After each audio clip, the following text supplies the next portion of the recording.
Hey guys, welcome back to another Muscle Mentor video. We're doing it distance, and we're going to try this out for you guys. Today we're going to talk a little bit about doing when you're trying to follow a diet, whether it's off season or pre-contest or whatever, on the road, whether that's a day trip or whether you're working on the road. Your job takes you somewhere for a week or a month or something like that. So Justin, go ahead and tell us a little bit about like if you're doing like a day trip or something like that. Well, if you're pre-contest, you're going to have to bring your food. Anyone's going to argue that. But in the off season, even there, most people, if they're really motivated, are probably going to bring a cooler of food. Certainly early on in their training and their bodybuilding journey. But I think it's important for people to learn how to eat like a bodybuilder when they aren't prepared like that. Because you're not if you're in the sport for 20 years, you're not going to bring a cooler of food every time you go on a day trip. It's just you can have your best intentions, but things pop up like you have to you have to drive to the in-laws right after work on a Friday or something, and you just don't have food prepped. And so it's really not that hard to follow a bodybuilding diet on the road if you're serious about it.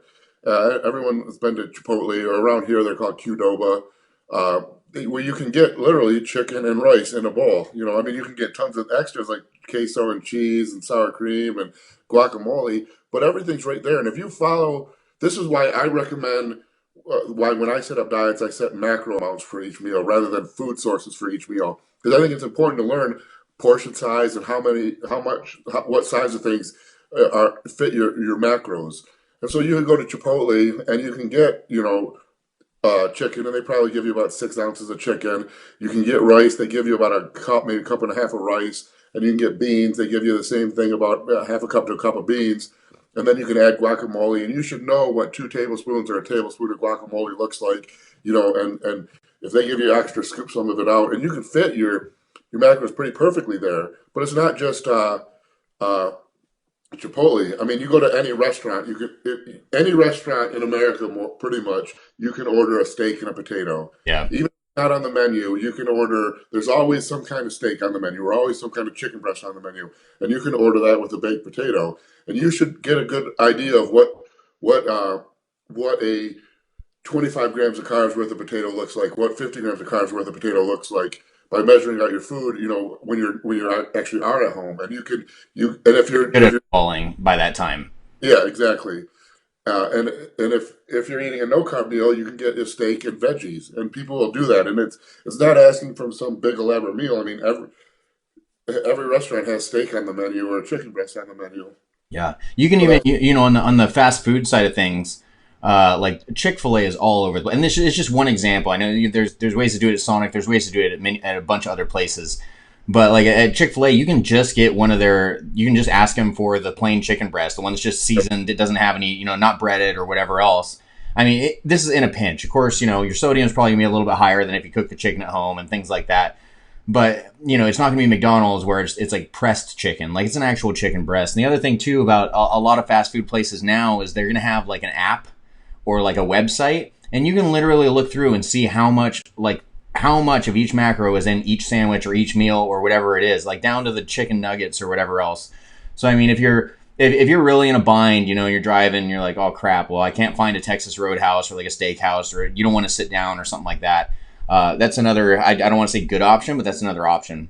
even Wendy's has real chicken breast in their chicken sandwich, and even in an absolute bind, Wendy's beef is it's probably 75%. 75, 25, but it's at least real 100% meat. Where McDonald's, I wouldn't trust it as actual. I mean, who knows what extra filler they put in?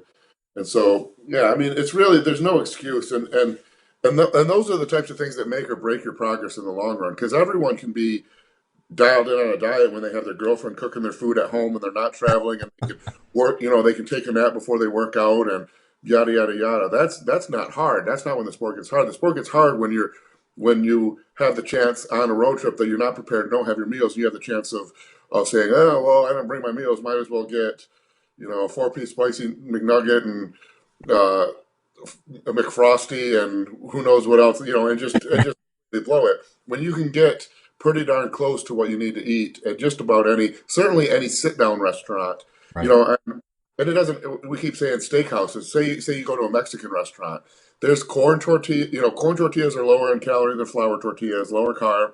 There's at any Mexican restaurant, you can get uh, chicken fajitas with corn tortillas and be pretty darn close to your macros.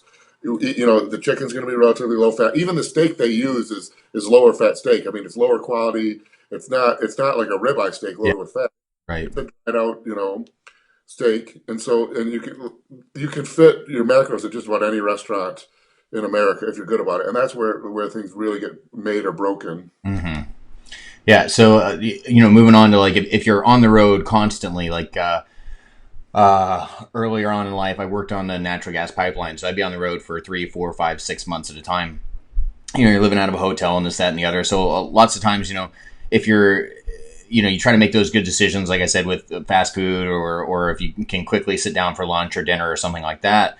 But there is nowhere I've been in America that you're not within like a 30, 45 minute drive away from something like a Walmart or a Winco or something, some type of grocery store where you can go pick up stuff. So I remember we'd get like those little toaster ovens, Yeah. cook chicken and cook like the chicken strips and those. You bring a Foreman grill with you. I mean, those things are so freaking easy to clean. It's not even you can take it outside in the hose and clean it out. But that's a way, because the biggest thing is going to be able to get like clean protein, because most restaurants you go to, there's going to be like a chicken pot pie or something like that. And that's not going to be the best thing for you in the entire world, having 70 grams of fat and 15 grams of protein.